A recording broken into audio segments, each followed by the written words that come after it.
जी, अस्सलाम वालेकुम ज़ोहैब अली रफ़ी सिक्योरिटी से। तो आज हमें इंडेक्स ने तकरीबन कोई 119 पॉइंट नेगेटिव क्लोजिंग दी है और इस वक़्त हमारे पास इंडेक्स जो है वो 1,81,310 पॉइंट के ऊपर खड़ा है। और अगर वॉल्यूम की बात की जाए तो वॉल्यूम 434 मिलियन का वॉल्यूम, जो कि एक मार्केट के अंदर काफ़ी अच्छा वॉल्यूम रहा है मार्केट में। यहाँ पे 2 चीज़ें मैं आपको एक्सप्लेन करना चाहूँगा। मार्केट जिस तना स्लो मार्केट अपना मूव जनरेट करती है, इसका मतलब है वहाँ पे ऑर्डर्स उतने ज़्यादा फ़िल अप हो रहे हैं।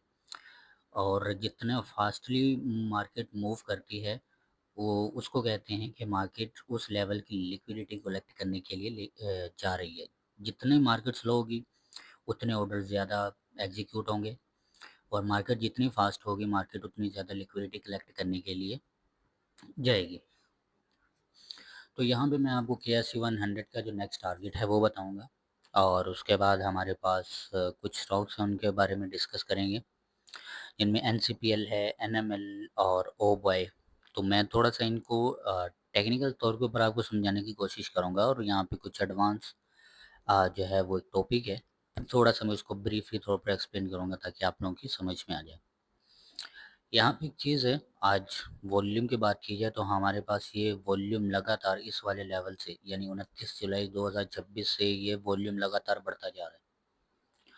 अब इस वाले लेवल के मुताबिक हमारे पास मार्केट जो है वो एक क्रिटिकल लेवल के ऊपर है। क्रिटिकल लेवल से मुराद है कि एक कैंडल के अंदर है, एक कैंडल के ही अंदर है।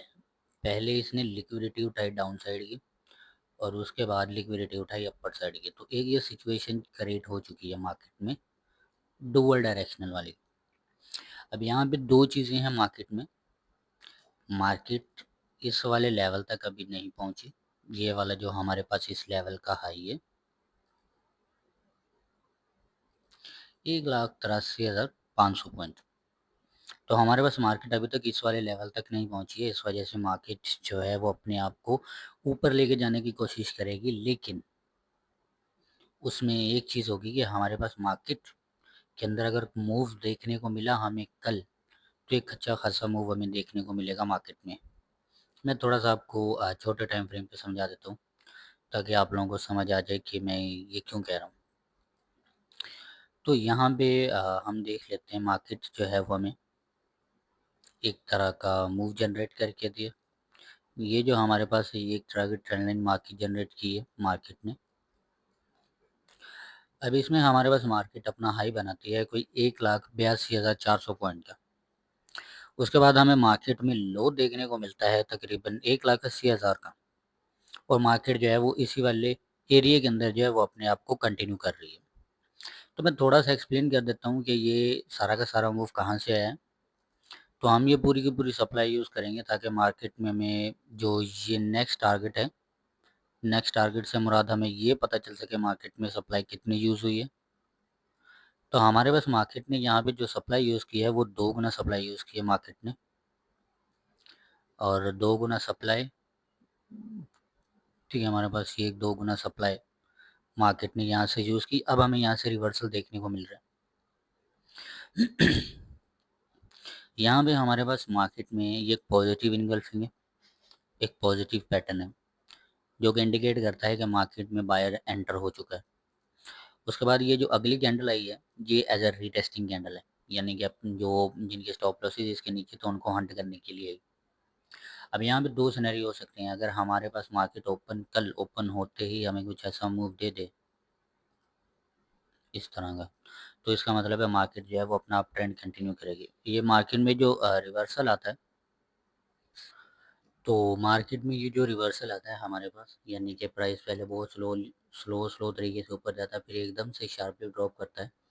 तो ये इंडिकेट करता है कि मार्केट में अभी प्रेशर है बाइंग साइड का, क्योंकि ये जो शार्पली मूव होता है इसको कहते हैं लिक्विडिटी उठाना। मार्केट लिक्विडिटी उठाती है, उसके बाद अपने आप को जो है वो डाउन साइड लेना, जिस तरफ भी वो लिक्विडिटी उठाना चाह रही है उसी तरफ वो अपने आप को लेके जाएगी। अब यहाँ पे हमारे पास पहला मूव है मार्केट के पास। अगर तो मार्केट नीचे जाना चाहती है तो हमारे पास मार्केट कल इस वाले लेवल को जो है वो रिटेस्ट करे, जो कि 1,81,656 पॉइंट है। लेकिन अगर ऊपर जाना चाहती है तो वो इस वाले लेवल को जो है वो मेंटेन करे, 1,82,000। इस वाले लेवल को अगर इसके ऊपर कल गैप अप ओपनिंग होती है तो देन इसका मतलब हमारे पास मार्केट ऊपर जाना चाह रही है। अगर मार्केट ऊपर जाना नहीं चाह रही तो इसका मतलब है कि मार्केट को ये वाले जो लेवल्स हैं वो सारे के सारे फेल करने पड़ेंगे।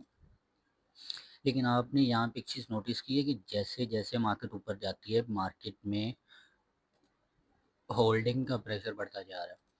होल्डिंग से मुराद होता है ये एक बायर इनगल्फिंग होती है, बायर की एक कैंडल होती है जो कि आपको दिखाती तो दरअसल सेलिंग है, लेकिन उसका मतलब जो होता है वो बाइंग होती है। आप लेकिन सेलिंग जो है वो कैंडल सेलिंग की बनती है, लेकिन आपको इंडिकेट करती है मार्केट में बायर आया है। अब उसके बाद हमें ये जैसा जैसे मूव ऊपर जाता जा रहा है मार्केट में होल्डिंग और पावर दोनों बढ़ती जा रही। ठीक, मैं आपको यहाँ पे बता देता हूँ कैसे। यहाँ पे देखिए ये मूव बना, प्राइस में मूव आया, ये पैटर्न बना, प्राइस में मूव आया। अब यहाँ पे ये पैटर्न बना तो प्राइस में इतना मूव आया, लेकिन ये सबसे पावरफुल पैटर्न है। अगर ये फेल हो जाता है तो फिर मार्केट जो है वो अपना डाउन ट्रेंड कंटिन्यू कर देगी। ये पैटर्न फेल नहीं होना चाहिए 180 का। ये जो हमारे पास लास्ट जोन है 180 का, अगर ये फेल हुआ तो हमारे पास मार्केट जो है वो डाउन ट्रेंड रहेगी, डाउन ट्रेंड हो जाएगी। लेकिन मार्केट के पास जहाँ तक मुझे टेक्निकल एनालिसिस के मुताबिक लग रहा है कि मार्केट में 3 से 4 दिन के अंदर या नेक्स्ट सैटरडे या सॉरी नेक्स्ट वीकेंड में हमें कुछ एक अच्छा खासा स्पाइक देखने को मिल सकता है अपर साइड में। उसके पीछे का रीज़न जो है वो है मार्केट के अंदर डिमांड की शॉर्टेज। मार्केट के अंदर अभी डिमांड फ़िलहाल उस तरीके से जो है वो बिल्डअप नहीं हो रही जिस तरीके से होनी चाहिए। तो मार्केट में एक शार्प मूव आना चाहिए, क्योंकि लोगों का इंटरेस्ट अभी मार्केट में जिस तरह कहते हैं बाइंग इंटरेस्ट अभी नहीं है।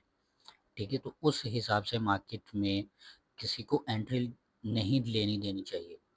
मैं एग्जांपल देता हूँ, जहाँ पे मार्केट में जो है वो सेलिंग चल रही होती है, एकदम से मूव आ जाता है, उसको कहते हैं शार्प मूव। तो मार्केट में हमें शार्प मूव की जो है वो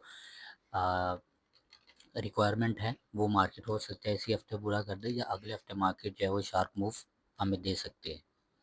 तो यहाँ पे मैं डिस्कस करूँगा एनसीपीएल को, और मैं यहाँ पे एक्सप्लेन करूँगा कि हमारे पास किस तरफ जो है वो मूव रहेगा। तो हमारे पास ये एक तरह का लेवल है, this is called resistance not, this is called support level. Price इस सपोर्ट को एज अ रेजिस्टेंस के तौर पर यूज़ कर रहा है, सपोर्ट के तौर पर यूज़ कर रहा है 61 रुपये 67 पैसे के ऊपर। और अब हमारे पास मूव जो है वो किस तरफ रहेगा, मैं थोड़ा सा वो आपको एक्सप्लेन कर दूँ। हमारे पास ये दोनों का दोनों डायरेक्शंस हैं। जिस तरफ मार्केट हमारे पास फिलअप करेगी बॉडी के साथ तो हमारा मूव उस तरफ हो जाएगा। Let's see. अब हमारे पास मार्केट को चाहिए कि यहाँ से एक अपर साइड मूव देना चाहिए। अगर हम यहाँ पे सप्लाई यूज़ कर लेते हैं तो हमारे पास ये टोटल सप्लाई कहाँ से आ रही है, तो हम ये पूरी की पूरी सप्लाई यूज़ करते हैं। लेट्स सी, इतनी सप्लाई के बाद हमारे पास ये मूव जनरेट हुआ था। तो एन में हम ये मूव जस्ट यहाँ पे प्लेस कर देंगे। तो इस बेस पे हमारे पास अभी जो मार्केट में सप्लाई है वो हाफ सप्लाई यूज़ हो रही है एन में। और अगर एन हाफ सप्लाई यूज़ करता है तो इसका मतलब वो डिमांड अपनी डबल करना चाह रहा है। तो इस बेस पे अगर देखा जाए तो एन जो है वो इस वक्त हाफ सप्लाई जोन के ऊपर है, यानी कि अपने हाफ सप्लाई को ही यूज़ कर रहा है। और हाफ सप्लाई के मुताबिक हमें जो डिमांड देखने को मिलनी चाहिए ये डिमांड बहुत स्ट्रॉन्ग है, और हमें ये डिमांड दोबारा देखने को मिलनी चाहिए।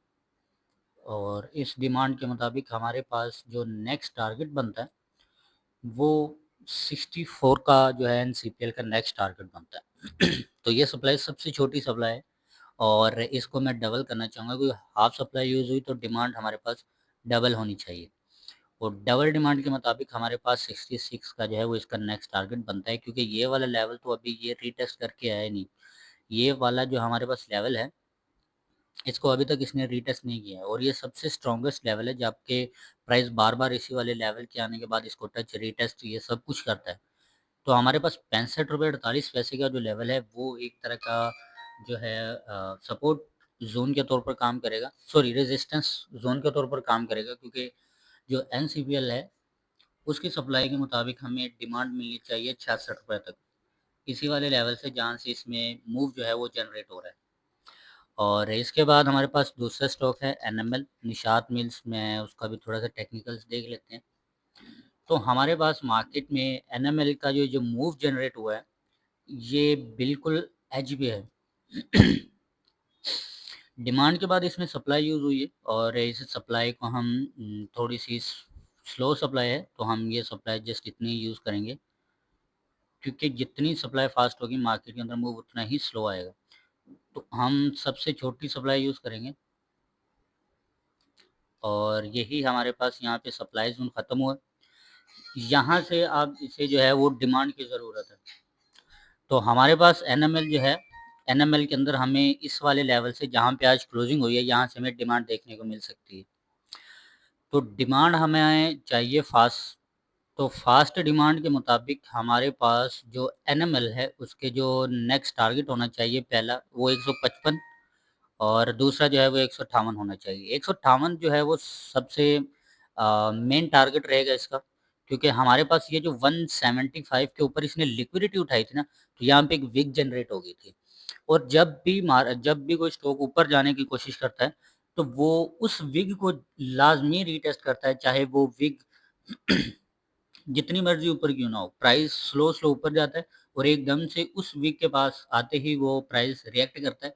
अगर हमारे पास 175 इसका पहला टारगेट है, जैसे ही इसको टच करेगा तो इसमें सप्लाई जो है वो आने के चांसेस बहुत ज़्यादा है और काफ़ी फ़ास्ट सप्लाई आने के चांसेस है एनएमएल में। 157 के ऊपर जब एनएमएल जो है वो सस्टेन करेगा और यहाँ पे हमारे पास दूसरा स्टॉक जो है ओबॉय, तो मैं थोड़ा-सा उसको भी एक्सप्लेन कर देता हूँ। ओबॉय जो है वो काफ़ी दिन से इसी एरिया के अंदर है और हमारे पास जो इस वक़्त इसका लेवल है, मैं यहाँ पे आपको एक्सप्लेन कर देता हूँ। हमारे पास ये डिमांड यूज़ हुई है और इस डिमांड के मुताबिक हमारे पास जो इसका नेक्स्ट टारगेट है, वो यही है जहाँ से ये रिवर्सल जनरेट कर रहा है। हमारे पास टोटल रिवर्सल ज़ोन था, कोई तकरीबन ₹17.55 से लेके ₹17.14 तक। तो ये एक रिवर्सल ज़ोन के तौर पर यूज़ कर रहा है ₹17.34 को और उसके बाद हमें जो मूव देखने को मिला है, ये कैंडल काफ़ी स्ट्रॉन्गेस्ट मूव है। और ये जो हमें थोड़ी-सी जो है वो करेक्शन देखने को मिली है, ये करेक्शन दरअसल एक तरह का रीटेस्टिंग है और हमें जो है इसके मुताबिक हमारे पास जो इसका नेक्स्ट टारगेट होना चाहिए ओबॉय का, वो मैक्सिमम साइड पे इस वाले लेवल का हाई होना चाहिए। कोई तकरीबन 68 ₹19 क्योंकि ये मैक्सिमम साइड पे इस वाले सपोर्ट को जो है वो रेजिस्टेंस लेवल को काफ़ी दफ़ा रीटेस्ट किया है इसने और उसके बाद जो है वो करेक्शन हमें देखने को मिली है। तो इसमें ये है कि हमें जिस लेवल से बार-बार करेक्शन देखने को मिलती है, सबसे पहले लेवल भी वही ब्रेक होता है, उसी वाले लेवल को मार्केट पहले ब्रेक करती है। क्यों? क्योंकि लिक्विडिटी उठाने के चांसेस उसमें बहुत ज़्यादा होते हैं। तो ये सारा मूव अगर हमें जनरेट करता हुआ जो है वो ओबॉय दे रहा है, तो इसके मुताबिक हमें ₹17.86 से तो हम यहाँ पे हाफ सप्लाई यूज़ करते हैं, इस वाले मूव का हम हाफ यूज़ करेंगे।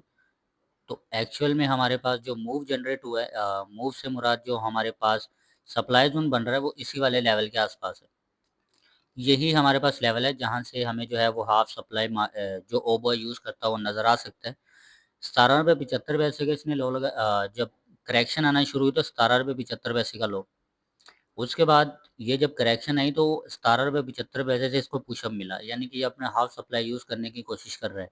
और अगर हाफ सप्लाई यूज़ हुई तो इसका मतलब मार्केट में मूव जो है वो अपर साइड सॉरी ओबॉय में जो अपर साइड मूव रहने के चांसेस बहुत ज़्यादा है। और इसके पीछे जो है मैं आपको थोड़ा-सा इसकी डिमांड लगा के दिखा देता हूँ, कितनी डिमांड हमें चाहिए इसकी मैक्सिमम। तो मैक्सिमम साइड पे हमें जो इसमें डिमांड देखने को मिलनी चाहिए वो ₹20.71 तक जो है वो हमें दोबारा डिमांड देखने को मिलनी चाहिए, केएसई 100 में। तो केएसई 100 में हमें ₹20.70 तक दोबारा डिमांड देखने को मिलनी चाहिए क्योंकि ये जो करेक्शन आई है, ये करेक्शन पहले फ़ास्ट होते ही स्लो हो गई। मतलब कुछ तो पैनिक सेलिंग हुई और उसके बाद कंसोलिडेशन फ़ेज़ में जाते ही दोबारा जो सेलिंग आई है, तो ये जो सेलिंग होती है, ये एक तरह का फेक पहला मूव जो होता है मार्केट का वो फेक होता है, चाहे जौन-सा मर्ज़ी स्टॉक हो। अगर सपोर्ट और रेजिस्टेंस को ब्रेक करता है, तो पहले अगर वो सपोर्ट को ब्रेक करता है, तो पहला मूव फेक होता है और फिर उसके बाद जो है वो रियल मूव हमें किसी भी स्टॉक के अंदर या मार्केट में हमें देखने को मिलता है। ठीक है, तो आज के लिए फ़िलहाल इतना ही, अब मिलते हैं आने वाली नेक्स्ट वीडियोज़ में।